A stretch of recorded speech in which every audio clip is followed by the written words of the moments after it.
Hello everyone, आपका स्वागत है एच द सिविल चैनल पर। और इस वीडियो के अंदर हम सीखेंगे डेवलपमेंट लेंथ के बारे में। तो जनरली आपने थ्योरी में ये वाला फॉर्मूला देखा होगा, लेकिन साइट पर जो ड्राइंग में दिया होता है वो ये वाला फॉर्मूला होता है। अब इसके अंदर डिफरेंस क्या है? डिफरेंस कुछ नहीं है। सबसे पहले तो आप डेवलपमेंट लेंथ की जो डेफिनेशन है बेसिक, ये आपको कोड में गिवन है। इसे पढ़ने में हम टाइम वेस्ट नहीं करेंगे क्योंकि हमें तो प्रैक्टिकल नॉलेज लेनी है, तो चलो छोड़ देते हैं इसको। सबसे पहले मैं आपको ये बताता हूँ। ये आपको साइट पर ड्राइंग में देखने के लिए मिल जाएगा कि आपको डिटेलिंग में दी होगा कि भाई आपको डेवलपमेंट लेंथ 40D रखनी है, 50D रखनी है, 60D रखनी है। ये आपको निकालनी नहीं होती। जनरली आपको यहाँ पर सिर्फ डायमीटर का फॉर्मूला रखना होता है। अगर आप एक सिविल इंजीनियर तो आपको पता होगा कि यहाँ पर डायमीटर का फॉर्मूला, और ये फैक्टर कहाँ से आया? ये फैक्टर आया इस चीज़ को सोल्व करके। यहाँ फाई का मतलब डी ही है, ठीक है। तो इस चीज़ को सोल्व करके हमें मिलता है फैक्टर। तो कभी कभी जनरली इंटरव्यू में क्वेश्चन पूछ लेते हैं कि जो आपकी डेवलपमेंट लेंथ है वो किन दो फैक्टरों पर या तीन फैक्टरों पर डिपेंड करती है। तो वो ये तीन फैक्टर हैं, sigma S, tau B D और फाई मतलब डी। ओके, तो बेसिक फार्मूला तो ये है जो हम यूज़ करते हैं, और इसको सोल्व करने के बाद हमारा ये फैक्टर आता है, ठीक है। इतना आपको समझ में आ गया। इसके बाद हम थोड़ी डिटेलिंग देख लेते हैं इस फार्मूले की। फाई जो हमारा, फाई और डी, जो डी यहाँ पे यूज़ किया हुआ है वो हमारा डायमीटर ऑफ बार है। सिग्मा एस है जो हमारा stress in bar at the section consider at the design load, ये भी मैं आपको बताऊंगा। उसके बाद टाउ बी डी है design bond stress. Bond stress का मतलब क्या है? यहाँ पर जो बॉन्ड का स्ट्रेस उस पर लग रहा है, यानी कि स्ट्रेस इन बार तो मतलब यही हो गया जो आप एफ वाई वैल्यू यूज़ करते हैं। जैसे कि आपने 250 का यूज़ किया प्लेन बार किया, या फिर 500 का लिया है high H Y S D bar, या फिर आपने 415 एफ ई 415 लिया है, तो वो वैल्यूज़ आपकी सिग्मा एस कहलाती है, ठीक है।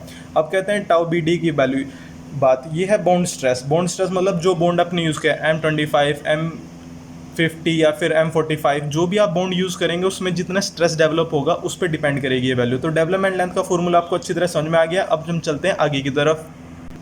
तो जनरली हम देख लेते हैं, प्रैक्टिकली मैं आपको बता देता हूँ डेवलपमेंट लेंथ होती क्या है। जैसे कि आप मान लो कि ये हमारा बीम है और ये कॉलम है, तो बीम और जो कॉलम जहाँ मिलते हैं वहाँ पर हम थोड़ा सा एक्स्ट्रा बैंड देते हैं। वो क्यों देते हैं? ताकि उसकी एंगरेज वैल्यू बढ़ जाए और ग्रिप वैल्यू बढ़ जाए। अब ग्रिप वैल्यू बढ़ेगी, उससे क्या होगा? मान लो फॉर एग्जाम्पल अगर अर्थक्वेक आ रहा है और ये सब चीज़ें इस तरफ खिसकने की कोशिश करेंगी तो ये बाहर ना निकल जाए। अगर आपने यहाँ स्ट्रेट बार दिया होता तो वो नॉर्मली बाहर निकल जाता है, लेकिन अगर आपने ऐसे एल बना के दिया हुआ है तो ये इसे रोक लेगा। तो इसे ही डेवलपमेंट लेंथ बोलते हैं। अब डेवलपमेंट लेंथ शुरू कहाँ से होती है? वो शुरू होती है आपकी जस्ट जहाँ तक आपका ये बीम है पूरा, ठीक है, वहाँ तक तो आपका नॉर्मली वो रहती है, लेकिन जहाँ से अंदर की वैल्यू शुरू होती है वहाँ से वहाँ तक की उसे डेवलपमेंट लेंथ बोलते हैं। जैसे कि मैंने आपको एल बना के दिखाया हुआ है। तो ज़रा इसे थोड़ा जूम कर देता हूँ मैं, ठीक है।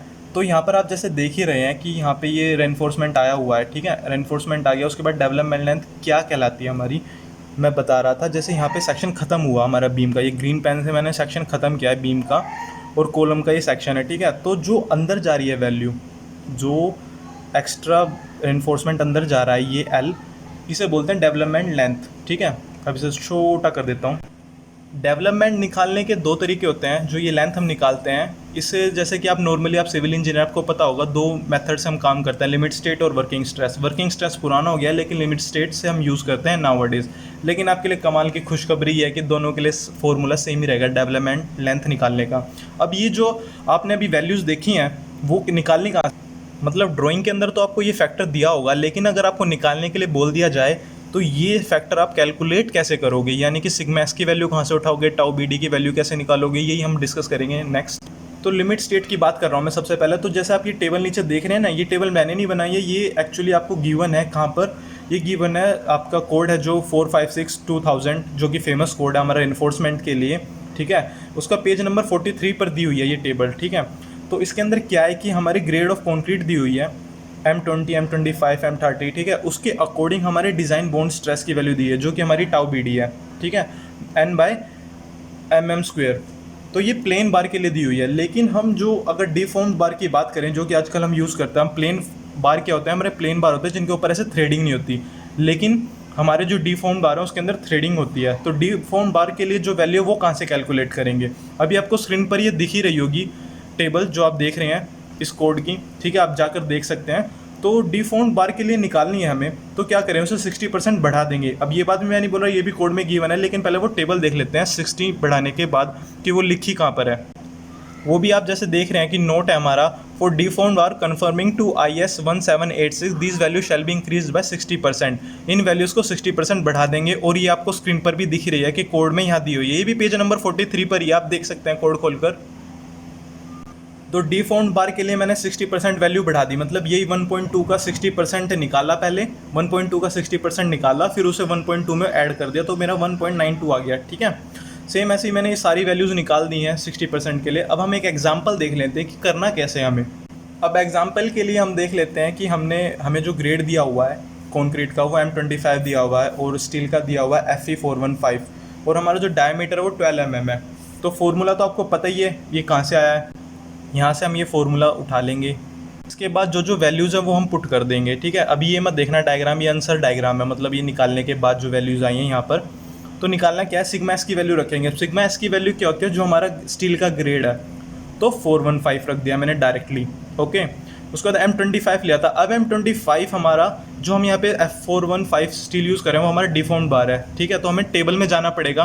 ठीक है, अब टेबल में हम जाएंगे तो स्क्रीन पर आपको टेबल दिख रही होगी, अगर नहीं दिख रही है तो आप ये देख सकते हैं।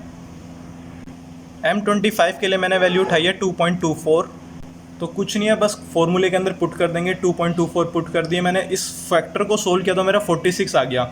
अब डायग्राम में आपको, मतलब जो आपकी डिटेलिंग होगी डायग्राम ड्राइंग का, उसके अंदर आपको ये दिया होगा कि आपको डेवलपमेंट लेंथ इतनी लेनी है, 46 इंटू डी, ये 5 मतलब डी है। ठीक है, तो ये वैल्यू गिवन होगी ड्राइंग के अंदर, वैल्यू गिवन इन ड्राइंग। ठीक है, तो आप इसे निकालेंगे ऐसे कि डेवलपमेंट लेनी कितनी है। अगर मान लो आपको 12 mm का रेनफोर्समेंट है, सरिया जो आपका 12 mm का या 8 mm का, यहाँ पे वैल्यू रखो, इसकी जगह मल्टीप्लाई करो और आ जाएगा। तो यानी कि आपको जो ये L की वैल्यू है ना जो अंदर जा रही है वो 552 mm रखनी है। ये तो हमारी लिमिट स्टेट की बात। अब हम बात करेंगे वर्किंग स्ट्रेस मेथड में कैसे यूज़ करेंगे हम। हालांकि वर्किंग स्ट्रेस अब यूज़ मेथड नहीं होता, लेकिन आपको पता होना चाहिए कि वर्किंग स्ट्रेस में भी सेम फार्मूला लगता है, वही है। वर्किंग स्ट्रेस की टेबल ये रही आपके लिए। ठीक है, प्लेन बार के लिए जो वैल्यूज़ हैं वो ये रहेंगी आपकी, और डिफॉर्म्ड बार के लिए 60% बढ़ाने के बाद ये है वैल्यूज़ आपकी।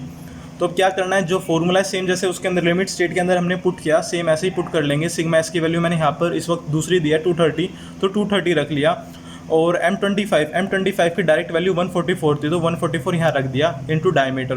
तो ये सब सोल्व करने के बाद 39.33 से राउंड फिगर करेंगे तो 40D आ जाएगा मेरा। तो हमारी डेवलपमेंट लेंथ जो ड्राइंग में दी होगी वो हमारी दी होगी 40D। अब मैं आपको बताने वाला हूँ ये कि जो इंटरव्यू में क्वेश्चन पूछा जाता है वो बेसिकली ये पूछा जाता है कि किन फैक्टर्स पर डिपेंड करता है हमारी डेवलपमेंट लेंथ। तो आप जनरली आप आइडिया दे सकते हैं कि हमारा डेवलपमेंट लेंथ जो है वो 3 फैक्टर पर डिपेंड करती है। पहला तो है हमारा ग्रेड ऑफ कॉन्क्रीट, दूसरा है ग्रेड ऑफ स्टील, और तीसरा है डायमीटर ऑफ बार। ठीक है, तो ये 3 फैक्टर्स के ऊपर डिपेंड करती है आपकी डेवलपमेंट लेंथ। आई होप आपको वीडियो अच्छी लगी होगी। अगर आपको अच्छी लगे तो प्लीज़ वीडियो को लाइक कर दें और चैनल को सब्सक्राइब कर दें। इस वीडियो का हम लाइक टारगेट रख देते हैं 10, बस 10 ही बहुत है। आप 10 लाइक्स भी दे दोगे तो भी मुझे संतुष्टि हो जाएगी। और जाने से पहले डेफिनेशन ज़रूर पढ़ लेना स्क्रीन रोक कर। तो फिर मिलते हैं एक नए टॉपिक के साथ यहीं पर। Till then, thank you.